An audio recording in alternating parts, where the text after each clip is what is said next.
오늘 우리가 읽은 이 본문은 어떻게 보면 우리가 그렇게 달가워하지 않는, 그리고 우리가 평소에 그렇게 기억하려고 하지 않는 그런 아주 무겁고 좀 힘든 말씀이라고 할 수가 있습니다. 여러분 어떠신지 모르겠습니다. 레디컬이라고 하는 책이 있습니다. 데이비 플랫 목사님이 쓰신 아주 유명한 책인데요, 이 책에 보면 이런 일화가 있습니다. 이 데이비 플랫 목사님께서 신학교에 입학하시고 나서 짐 세딕스라고 하는 교수님의 초대를 받아서 어느 집회에 참석하게 되었다고 합니다. 수백 명이 꽉 들어찬 예배당에서 이제 이 교수님이 설교를 시작하는데 이렇게 시작하셨다라고 합니다. 오늘 밤 저는 여러분을 뜯어 말려서 예수님을 따르지 못하게 만들려고 이 자리에 섰습니다. 이 말을 듣자마자 막 웅성웅성하기 시작했더라는 거예요. 그리고 이 데이비 플랫 목사님도 정신이 번쩍 들었다고 합니다. 그리고 너무나 이해가 안 갔다고 합니다. 내가 이 신학교까지 갔는데 그리스도를 따르지 말라고 설득하는 이 교수 앞에서, 내가 교수 밑에서 어떻게 공부를 할 수 있을까라는 그런 복잡한 생각이 들었다라는 것입니다. 그런데 이 세딕스 교수님이 그리스도의 제자가 되려면 어떤 어려움을 받아야 되는지 본문을 통해서 쭉 설명을 하신 다음에 마지막에 이렇게 결단을 촉구했다고 합니다. 그럼에도 불구하고 예수 그리스도를 쫓고 싶은 사람들은 앞으로 나와 주십시오. 여러분 어떻게 됐을까요? 수많은 사람들이 일어나서 이 강대상으로 나와서 그렇게 복음에 결단하는 놀라운 역사가 있었다라고 합니다. 이 책이 처음 나온 것이 2011년입니다. 그러니까 초판이 2011년이면 한 12년 정도 되었는데, 이 데이비 플랫 목사님께서 신학교 시절이니까 아마 계산해 보면 한 20년 전의 이야기라고 할 수가 있을 것입니다. 여러분 그때만 해도 이 헌신과 결단을 하는 사람들이 참 많이 있었습니다. 저도 제가 신학교를 들어갈 때만 해도 정말 집회를 하면요, 막 수련회를 하고 그러면 선교사로 헌신하거나 목사로 헌신할 사람 손들어 보라고 그러면 정말 눈물바다가 되고 많은 사람들이, 많은 친구들이 그렇게 주님의 종으로 헌신하게 되는 모습을 보았습니다. 그래서 제가 신학대학원에 들어갈 때가 한 20년이 넘었는데요, 그때가 거의 최전성기였던 것 같아요. 신학교에 들어가려고 정말 신학교 앞에 기숙을 하면서 거기에 집을 얻어가지고 막 3수, 4수, 5수, 6수까지 하시는 분을 봤어요. 정말 이 주의 종을 한다는 것이 이렇게 어려운 일인가라는 생각이 들었습니다. 그때만 해도 경쟁률이 한 6대1, 7대1 정도 기본으로 항상 그렇게 됐던 것 같아요. 근데 요즘은 여러분 어떻겠습니까? 이 메이저 신학교, 장신대, 총신대 빼고는 거의 모든 신학교가 다 미달 사태가 일어납니다. 그리고 제가 보니까 요즘에는 제가 다녔던 때보다 정원을 거의 50% 줄였어요. 반으로 줄였는데 그런데도 미달이 되고 간신히 그렇게 인원을 채우는 것을 보면서 앞으로 정말 이 신학교를 운영하는 것이 얼마나 힘들까라는 생각을 하게 되었습니다. 자, 그런데 여러분 생각해 보세요. 20년 전에는 그렇게 예수를 따르지 말라고 해도, 설득을 하는데도 그렇게 주의 종이 되겠다라고 수많은 사람들이 헌신하는 모습을 보았는데, 자, 그러면 오늘 이 말씀을 우리가 보면서 여러분 어떤 생각이 드십니까? 예수님께서 오늘 이 본문의 말씀을 통해서 이 교수님처럼 어떤 고도의 심리전을 쓰신 것일까요? 이렇게 안 좋은 이야기들을 하지만 결국에는 더 많은 사람들이 나올 수 있도록 예수님께서 그런 심리전을 쓰신 걸까요? 마가복음 10장에 보면 예수님의 제자가 되겠다고 나선 한 청년의 이야기가 나옵니다. 이 청년은 젊고 부유하고 많이 배웠고 그리고 집안도 훌륭한 젊은이였죠. 그런데 예수님께 나와서 이렇게 묻습니다. 선하신 선생님, 내가 영생을 얻으려면 무엇을 해야 됩니까? 여러분 이 질문을 받으면 어땠을까요? 예수님께서 얼씨구나, 드디어 수제자가 될 만한 그런 인재가 들어왔구나 라면서 예수님께서 기뻐하셔야 되지 않을까요? 야, 이런 청년이, 이렇게 영향력 있는 청년이 나를 따른다고 한다면 그러면 집회마다 간증을 시켜도 되고, 그러면 예수님의 그 입지도, 예수님의 영향력도 더 커질 거라고 생각을 하고 예수님께서 이 청년을 잘 키워볼 거라고 생각을 하셨을 거라고 생각을 합니다. 그런데 본문을 보면 예수님께서 무슨 생각을 하시는지 모르겠습니다. 다 잡은 월척을 그냥 놔주시면서 예수님께서 뭐라고 하십니까? 마가복음 10장 21절 말씀 한번 볼까요? 마가복음 10장 21절에 보시면 예수께서 그를 보시고 사랑하사 이르시되 내게 아직도 한 가지 부족한 것이 있으니 가서 내게 있는 것을 다 팔아 가난한 자들에게 주라. 그리하면 하늘에서 보화가 내게 있으리라. 그리고 와서 나를 따르라 하셨다. 이렇게 말씀하고 있습니다. 여러분, 예수님은 여기서뿐만 아니라 복음서 전체에서 예수님을 따르기 위해서는 항상 요구하시는 핵심 원칙이 있었습니다. 그것이 무엇입니까? 안락한 환경, 익숙한 상황, 지금 하고 있는 그 일을 버리고 예수님을 쫓으라는 거예요. 그러니까 예수님을 따르기 위해서는 반드시 버려야 될 것, 포기해야 될 것이 있음을 예수님께서는 이 제자들을 부르실 때뿐만 아니라 항상 모든 곳에서 예수님께서 일관적으로 이야기하셨다라는 것입니다. 자, 그러면 우리의 모습은 어떻습니까? 제가 지난주에 주님을 고백하는 삶에 대해서 말씀을 드리면서 예수님을 누구라고 믿느냐에 따라서 그분을 따르는 방식이 결정된다라고 말씀을 드렸습니다. 그래서 우리가 믿는 주님은 주님이시다. 그렇죠? 그리고 우리의 삶을 다스리시고 통치하시고 온 세상의 주님이 되시는 그런 분이시다라고 말씀을 드렸습니다. 자, 그렇다면 우리가 우리의 주인 되신 예수님을 따라간다고 한다면 주님께서 우리에게 요구하시는 대로 따르는 것이 그 삶의 방식이 우리에게 마땅한 삶의 방식이지 않을까요? 자, 그렇다면 우리의 삶의 모습은 어떠한지 함께 좀 생각해 봤으면 좋겠는데요. 제가 참 좋아하는, 참 저에게 어떻게 보면 참 영향을 주는 그런 시가 있는데, 기형도 시인이 쓴 우리 동네 목사님이라는 그런 시가 한 편 있습니다. 한번 띄워주시겠습니까? 여러분, 이 시를 한번 제가 읽어볼 텐데요. 보세요. 읍내에서 그를 본 것은 이번이 처음이었다. 이 시인이 이 목사님을 본 것이죠. 그런데 어디서 보았습니까? 철공소 앞에서 자전거를 세우고 그는 양철 홈통을 반듯하게 펴는 대장장이의 망치질을 조용히 보고 있었다. 자전거 짐틀 위에는 두껍고 딱딱해 보이는 성경책만 한 송판들이 실려 있었다. 우리가 목사님 하면 생각하는 그런 장면이 아니죠. 다른 그런 곳에서 철공소 앞에서 목사님을 만났다라는 것입니다. 그 다음 띄워주시면요. 자, 뭐라고 합니까? 교인들은 교회당 꽃밭을 마구 밟고 다녔다. 일주일 전에 목사님은 폐렴으로 둘째 아이를 잃었다. 장마통에 교인들은 반으로 줄었다. 더구나 그는 큰 소리로 기도하거나 손뼉을 치며 찬송하는 법도 없어 교인들은 주일마다 수군거렸다. 여러분, 이 시인이 교인들의 모습을 상상하는 게 무슨 모습입니까? 큰 소리로 기도하고 손뼉치고 찬양하는 모습인데, 그런데 이 교인들은 이 목사님은 그렇게 하지 않았다라는 것입니다. 그렇게 이 시인이 이 목사님을 설명하고 있습니다. 자, 그 다음에 여러분 계속 띄워주시겠어요? 그 다음에 보시면 학생의 소년들과 목사관 뒤터에 푸성기를 심다가 저녁 예배에 늦은 적도 있었다. 일반적인 목사님하고 다릅니다. 성경이 아니라 생활의 밑줄을 그어야 한다는 그의 말은 집사들 사이에서 맹렬한 분노를 자아냈다. 그 다음에 이제 한번 띄워주시겠어요? 그 다음에 뭐라고 합니까? 폐렴으로, 계속 띄워주시면 됩니다. 폐렴으로 아이를 잃자 마을 전체가 은밀히 눈빛을 주고받으며 고개를 끄덕였다. 다음 주에 그는 우리 마을을 떠나야 한다. 여러분, 목사가 이 폐렴으로 둘째를 잃으니까 아마도 이 성도들이 그렇게 생각한 것 같아요. 이 목사에게 안수기도나 영적 능력이 없다. 그러니까 어떻게 됩니까? 결국에는 이 목사에 대한 신뢰가 없어진 거죠. 거기다가 장마가 있어서 교인들이 반으로 줄어버리니까, 그러니까 결국에는 이 목사가 쫓겨나는 그런 상황 가운데 있게 되었다라는 것입니다.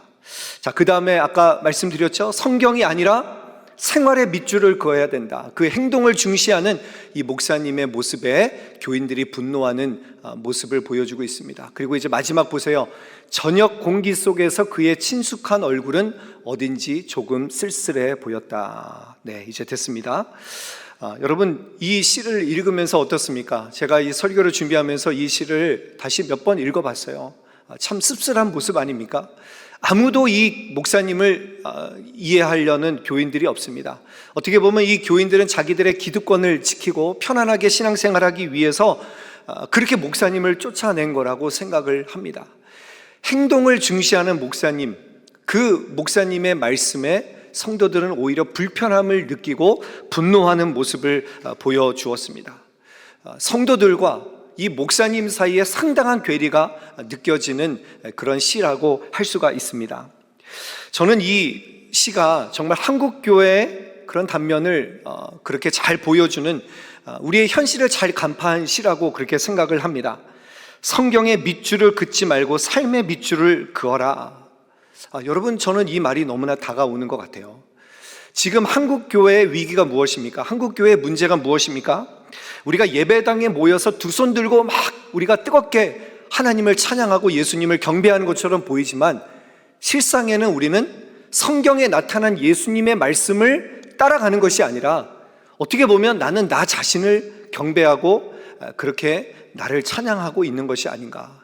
그냥 입술로만 예수님을 나의 주인이라고 그렇게 우리가 고백하지만, 실상은 나 자신을 그렇게 생각하고 나 자신을 위하는 모습이 아닌가라는 생각이 들었습니다. 자, 그러면 이제 고민이 생길 수밖에 없어요. 여러분, 왜 그렇습니까? 우리가 이제 예수님을 그렇다면 주인으로 모셔야 되는데, 오늘 예수님께서 말씀하신 이 본문을 우리가 받아들이기가 정말 쉽지가 않습니다. 부모를 버려야 되고요, 가족을 버려야 되고, 나를 부인해야 되고, 십자가를 지고, 우리가 읽지는 않았지만 33절에 보면 내 소유까지 다 포기하라고 말씀하십니다. 내 소유를 포기하지 않으면 내 제자가 아니다 라고 예수님께서 그렇게 아주 과격하게 말씀을 하셨습니다. 그런데 오늘 본문을 묵상하면 묵상할수록 그런 생각이 들었어요. 예수님의 제자가 된다는 것이 가족도 포기하고 내 생명도 아끼지 아니하고 십자가를 져야 되고 소유도 포기할 만큼 이렇게 가치 있는 일이구나 라는 생각이 들었어요. 여러분, 그렇지 않습니까? 예수님을 따르는 것이 그 어떤 가치보다도 정말 엄청난 것이라는 것을 예수님께서 그렇게 말씀하고 계신다는 것입니다. 자, 그런데 또 생각해 보다가 보니까 예수님께서 저와 여러분을 사랑하셔서 어떻게 하셨습니까? 우리 남정희 집사님께서 기도해 주셨지만 그분의 모든 것을 다 포기하셨습니다. 십자가를 지시면서 예수님께서 우리를 그렇게 구원해 내셨다라는 것입니다. 빌립보서 2장 6절 7절 말씀 한번 읽어볼까요? 뭐라고 합니까? 그는 근본 하나님의 본체시나 하나님과 동등됨을 취할 것으로 여기지 아니하시고, 뭐라고 그랬습니까? 오히려 자기를 비워 종의 형체를 가지사 사람들과 같이 되셨고. 여러분, 그래서 예수님께서 결국에는 종의 형체를 가지시고 죽기까지 복종하셔서 십자가에 달려 돌아가셨다는 것입니다. 저와 여러분을 살리기 위해서 모든 기득권을 먼저 예수님께서 포기하셨다는 것입니다.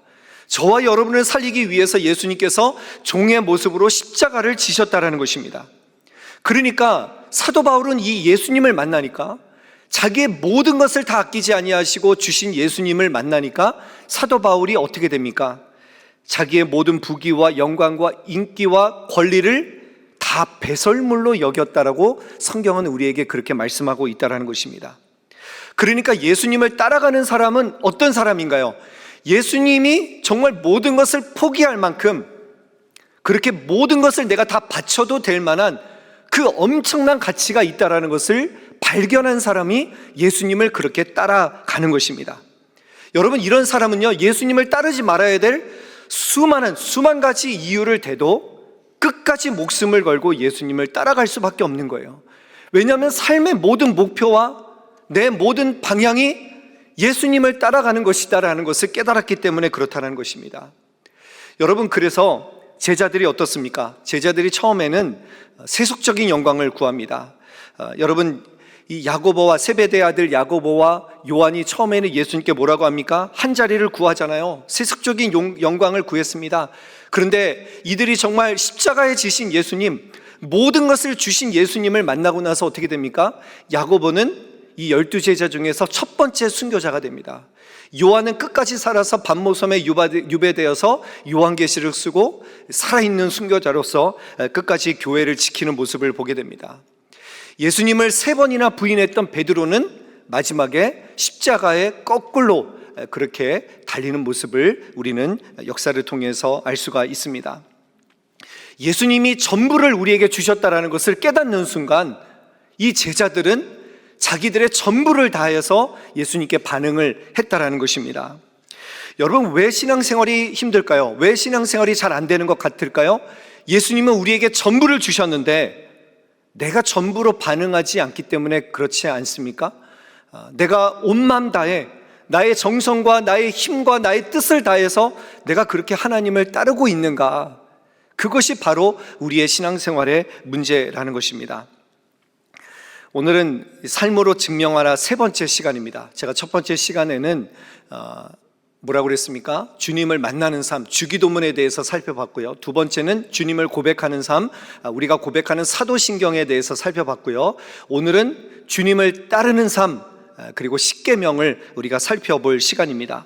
여러분, 십계명도 마찬가지입니다. 주님께서 우리에게 전부를 주셨던 것처럼 이 십계명도, 여러분, 이 십계명이 쓰여진 이 시점이 언제입니까? 애굽 땅에서 종되었던 때에 하나님께서 그들의 그 간구를 들으시고 모세를 통해서 그 애굽의 압제에서 구출해내시고 홍해를 건너게 해주신 다음에 하나님께서 구원을 베풀어 주신 다음에 이제 하나님의 백성으로서의 그런 자격을 갖추기 위해서 이 백성들에게 십계명을 주셨다라는 것입니다. 그러니까 이미 구원을 받은 거예요. 구원을 받은 백성들에게 하나님께서 이 십계명을 주셨다라는 것입니다. 여러분, 십계명은 1에서 4계명이 하나님과의 관계에 대한 계명, 그리고 5에서 10계명이 부모와 이웃과의 관계에 대한 계명입니다. 예수님께서 이 계명을 이제 요약해서 뭐라고 말씀하십니까? 하나님을 사랑하고 내 이웃을 내 몸과 같이 사랑하라. 그러면서 율법을 완성해 주셨습니다. 자, 이 말은 무엇입니까? 우리가 하나님을 따른다라는 것은, 우리가 주님을 따른다라는 것은 우리가 따라가야 될 계명이 있다라는 거예요. 이 십계명을 우리에게 주셨다라는 것은 하나님의 백성으로서 우리가 지켜야 될 계명과 규범이 있다라는 것입니다. 자, 그렇다고 한다면 여러분, 그래서 사람들은 우리가 이렇게 신앙생활하는 것을 종교라고 말합니다. 이 종자는 마루종자입니다. 으뜸이라는 말이에요. 이 교는 가르침이라는 뜻이죠. 그러니까 무슨 말입니까? 종교는 한자로 하면 으뜸이 되는 가르침이라는 것이죠. 근데 영어를 보시면요, 이 종교라는 말이 religion이라는 말입니다. 근데 이 religion이라는 말이 라틴어에서 왔는데, 라틴어 리라는 말과 리가레라는 말이 합쳐진 말입니다. 이 리라는 말은 뭐냐면 다시라는 뜻을 가지고 있죠. 그리고 이 리가레라는 말은 묵다라는 뜻을 가지고 있습니다. 그러니까 여러분, 우리가 기독교를 종교라고 하면 거기에 좀 부정적인 뉘앙스가 있는 것 같아요. 그렇지만 이 종교는 무슨 말씀입니까? 본질적인 가치에 우리를 붙들어 맨다는 거예요. 그러니까 우리가 종교라는 것은 무엇입니까? 하나님이 기뻐하시는 것에 우리를 붙들어 매는 거예요. 우리가 하나님이 기뻐하시는 것을 따라가고 우리를 붙들어 매기 위해서는 우리가 지켜야 될 계명이, 우리가 지켜야 될, 따라가야 될 그 규례가 반드시 있다라는 것입니다. 자, 그래서 여러분, 신앙생활은요, 우리가 그냥 두 손 들고 찬양하는 것으로 끝나지 않아요. 예수님이 말씀하신 이 말씀, 성경 66권에 있는 말씀을 우리는 그것을 지키면서 살아가야 되는 것이 우리의 하나님 백성으로서의 의무라고 할 수가 있습니다. 자, 그런데 생각해 보세요. 여러분, 율법을 100% 지킬 수 있는 사람이 있습니까? 아무도 없습니다. 그러면 이 율법을 우리가 어떻게 이해해야 될까요? 이 계명을 우리가 어떻게 해야 될까요? 이 계명은 엑스레이 같습니다. 여러분, 우리가 진찰을 받을 때 엑스레이를 찍잖아요. 엑스레이를 찍으면 어떻게 됩니까? 내 문제가 무엇인지 그것이 드러납니다. 마찬가지라고 생각을 해요. 이 계명을 통해서, 이 말씀을 통해서 내가 뭐가 문제가 있는지, 나의 그 연약한 모습, 나의 죄인된 모습을 깨닫게 된다는 것입니다. 그런데 여러분, 계명을 지키려고 하면 할수록 어떻게 돼요? 그것을 지키지 못하는 나를 보면서 사도 바울처럼 오라 나는 공고한 사람이로다, 우리는 절망에 빠질 수밖에 없습니다. 그러니까 우리가 예수님을 붙드는 거예요. 그래서 우리가 십자가 앞으로 나아가는 거예요. 내 힘으로는 할 수 없다는 것을 우리는 깨닫기 때문에 예수님을 붙들 수밖에 없다는 것입니다. 만일 여러분 계명이 없으면 내가 잘난 줄 알아요? 내가 여러분 잘난 줄 알면 절대로 십자가 앞으로 나아가지 않습니다. 그러니까 어떻게 보면 율법은 우리의 죄가 무엇인지를 깨닫게 해주는 역할을 하는 거예요. 그리고 결국에는 예수님으로 율법이 완성이 된다라는 것을, 예수님만 의지해야 된다라는 것을 우리는 깨닫게 된다라는 것입니다. 자, 그래서 여러분, 우리가 어떻게 하든지 하나님의 말씀대로 살아내야 됩니다. 잘 안 된다 할지라도 여러분, 나의 삶의 지표와 방향이 하나님의 말씀이어야 돼요. 하나님의 말씀을 벗어나서는 안 됩니다. 물론 우리가 무너질 수 있습니다. 내가 이거밖에 안 되는구나. 그렇더라도 나의 지표와 방향이 하나님의 말씀을 향하고 있어야 돼요. 그렇게 해서 우리가 조금씩 한 걸음씩 주님께로 가까이 가는 것, 이것이 바로 신앙생활이라고 할 수가 있습니다. 여러분, 그래서 우리에게 주신 계명은 나를 속박시키는 것이 아니에요. 이 계명을 지킴으로써 우리는 하나님의 백성답게, 하나님께서 기뻐하시는 사람답게 그렇게 살아갈 수가 있다는 것이죠. 그래서 여러분, 이 계명을 가지고 우리가 율법주의에 빠질 필요가 없어요. 이 홍해를 건넌 다음에 주셨다는 것은 우리가 이걸 통해서 구원받는 게 아니에요. 율법을 통해서 구원받지 않아요. 이미 우리는 예수 그리스도를 통해서 하나님께서 우리에게 새로운 생명을 주시고 구원을 주셨습니다. 그렇지만 우리는 구원을 받았기 때문에 이 말씀을 지켜야 될, 하나님의 백성답게 이 말씀을 지켜야 될 의무가 있다는 것입니다. 주님을 따라가는 삶, 여러분, 이것이 정말 주님께서 기뻐하시는 삶이고 우리의 믿음을 증명해내는 방법입니다. 어떻게 살아가시겠습니까? 말뿐인 삶이 아니라 정말 우리 주님을 따라가는, 주님께 나를 붙들어 매고 그렇게 주님을 온전히 따라가는 저와 여러분들의 삶이 되시기를 주님의 이름으로 간절히 축원합니다. 아멘.